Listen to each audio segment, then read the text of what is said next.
Hey guys, so this one's going to be a video that I know is never going to be seen by, well, barely anybody to begin with, and definitely not by a Rust dev. This is mainly just for my friends to kind of show the concepts that I try to explain to them all the time. So here's what I think is a very simple quality of life change that would greatly improve early game in Rust and also just help a lot of noobs out. So it's very simple. You know how, for example, when you put down a stone wall, you have a 10-minute window. I think it's 10 minutes. 10-minute window to demolish it, and then after 10 minutes, you're kind of stuck either pickaxing it out or destroying it with C4 or something.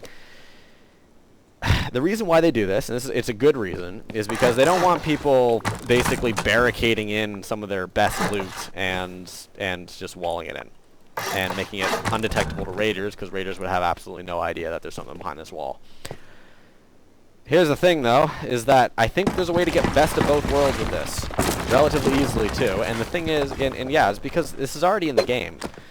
I think a lot of you probably already know what I'm doing, but some people don't actually know this is a thing. So, basically, when a wall is destroyed, like this, it leaves behind this little wooden thing right here that basically prevents you from placing a wall back. But it does let you place a door. Either of the two door frames. So there's the only thing that can be put back in a spot. Here's how I think this should work. So this is fine as it is. I think this should actually last longer than it does. But outside of that, if a wall is destroyed after the 10-minute mark, it gets one of these only indefinitely. And sorry, if it gets destroyed with a hammer, if it gets destroyed with C4, this happens. If it gets destroyed with a hammer after the 10-minute mark, one of those gets put here. Only this one behaves a little bit differently. This one stays here indefinitely. As long as the base exists, this wall can never be replaced. However, it can be replaced with a door, or a window, or a double door. So, yeah, this, like, you're not going to see the application of this, especially in terms of like starter bases and base designs. You'd finally be able to expand on your base, because that's something that you can't do right now. Now it's you throw down a base and that's the base you're stuck with. And a lot of new people to the game don't realize, because they build their base and they're like, oh, I can demolish it, cool, and then they leave for 10 minutes. They come back and they're like, what happened? So yeah, it's sort of a bit of a noob trap in that sense. I also think this should be done also with ceilings, so you can demolish them after 10 minutes and then only replace them with a floor frame.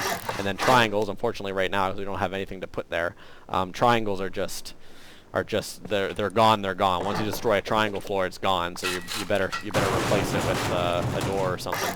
But yeah, you can already see, like, now we can finally expand our bases up and out, and you don't have to worry about people barricading their stuff behind walls. There are ways this can be exploited, I think, but if they're able to make it so that way, and I think this is the case right now, but if they're able to make it so that way, this wall, if it's destroyed, it isn't linked to this wall or anything. This section can no longer ever have a floor in it.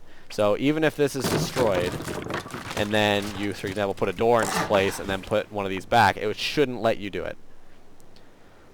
Because I don't think it's linked to the thing that it's attached to. I think it's linked to the layout of the base. So as long as it's done that way, I don't think there's a way that this can be abused. It just allows you to expand your base and prevents a couple noob traps and helps some people out. And yeah, I just think it's overall just it would be such a nice change to put in place. So yeah, that's all. I got a couple more coming out that I think, again, are really easy things to implement that would improve the game a lot. Yeah, so thanks very much for watching.